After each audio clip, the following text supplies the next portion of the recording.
Chase, Dr. Bob Chase. I'm the chair of the Department of Petroleum Engineering and Geology at Marietta College.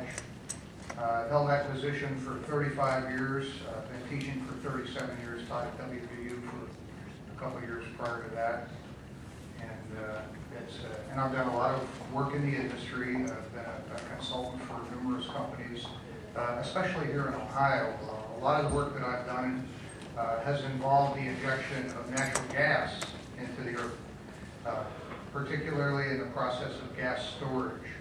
Gas storage is the process where, because the wells in the northeastern part of the United States cannot meet the demand for natural gas that we experience in the wintertime, and because the pipelines coming up from the Gulf of Mexico and Texas can't be large enough to meet those needs in the wintertime, some people got very creative back in the 1940s and said, well, what if we took some of the old reservoirs that we've discovered here in the Appalachian Basin and used them to store gas that nobody has a use for in the summertime.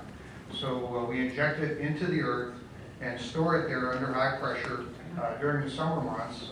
And then in the winter months, when demand exceeds supply, then we're able to take it out of storage and help meet our needs. So a lot of the work that I've done, as I said, for the last 30 years or so, has been in that area. I will also mention that I live in Marietta, Ohio, and I've experienced 2 earthquakes since I've lived there. The first one I experienced was in 1981, and I remember well. I was sitting at a stoplight in Marietta by the Super America, and my car started to rock. And I thought, well, there's something wrong with my engine. And about 30 seconds later, it rocked again, and then it stopped.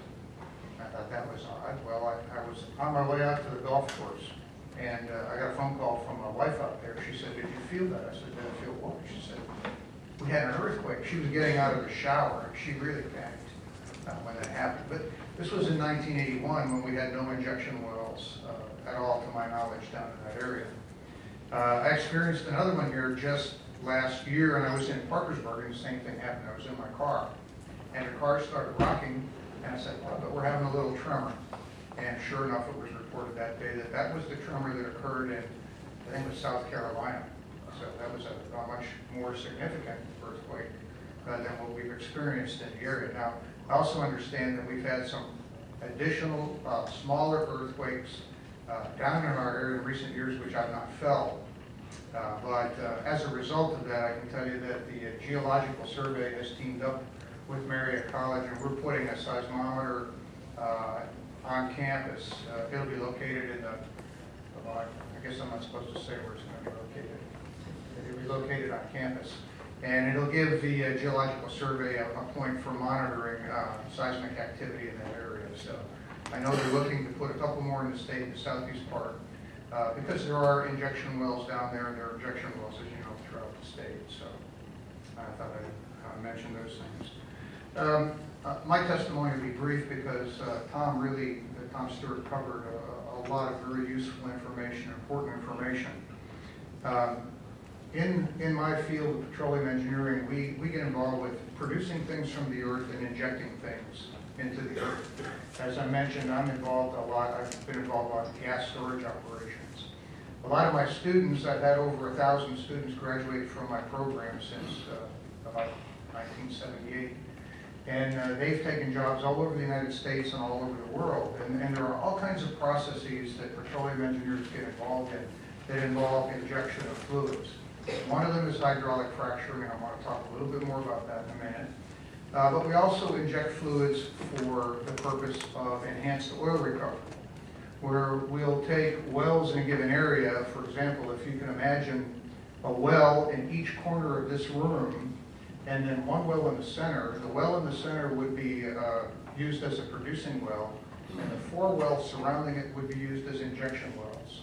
And in those wells, we'll pump water, very similar to, in some respects, to the water that's being injected in our disposal wells. It's a mixture of water and some chemicals. The chemicals are usually things like potassium chloride, because fresh water sometimes reacts badly with clays in the rocks.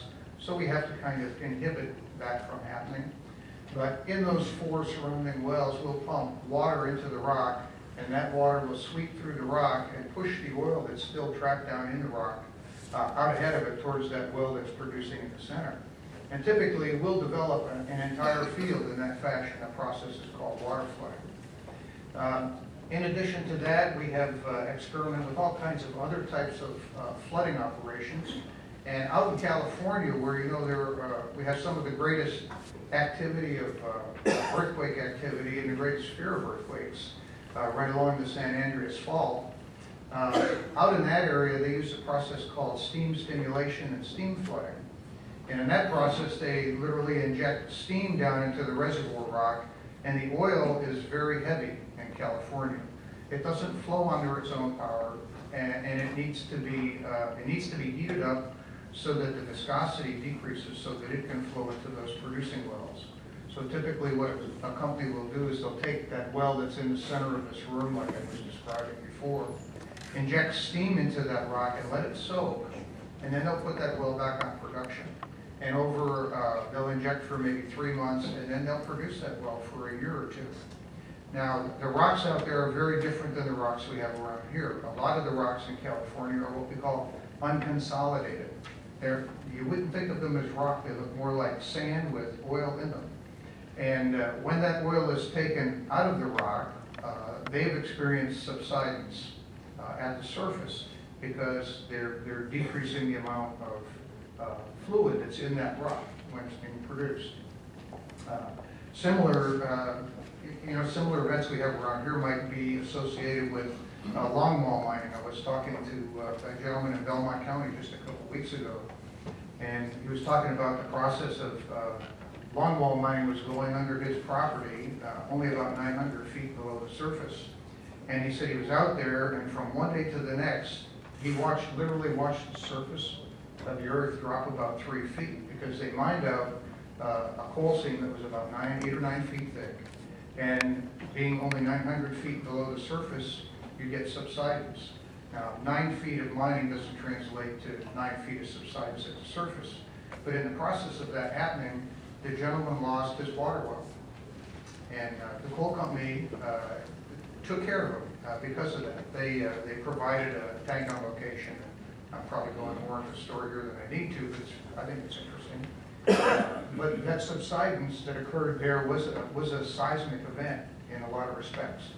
Probably more severe than what we experienced in Marietta, and I don't know how severe it was here in this area, Youngstown area, but it's certainly a concern. So all these things are engineering problems that we have to deal with. Hydraulic fracturing has been talked about quite a bit. It's an essential practice to our profession. We can't do what we do. We can't provide you with natural gas for your homes or gasoline for your automobiles or oil for anything that we use or for the plastics we use without using hydraulic fracturing to get oil and gas out of rocks deep in the earth.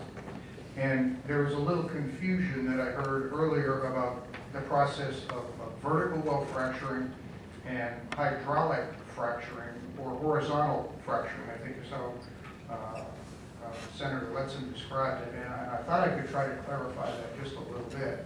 And let's see what I have. When we drill a vertical well, if you can imagine this pen as a vertical well into the earth, and we choose a rock formation that we're interested in producing from. And in the process of hydraulic fracturing, we drill that hole first, we run casing or pipe into that hole, and we cement that pipe in place. And once that cement is hardened and we know the rock that we're interested in, we perforate selectively that zone that we're interested in producing oil and gas from. The hydraulic fracturing process involves taking water, chemicals, and sand, that mixture, and pumping it down the wellbore and into those perforations. Those perforations are only about a ½ inch to 1 inch in diameter, and there might be anywhere from 2 to 24 of those. those every foot along that zone that we're interested in perforating. When we pump that fluid into those perforations, we do it at such a high pressure that it actually causes the rock to split.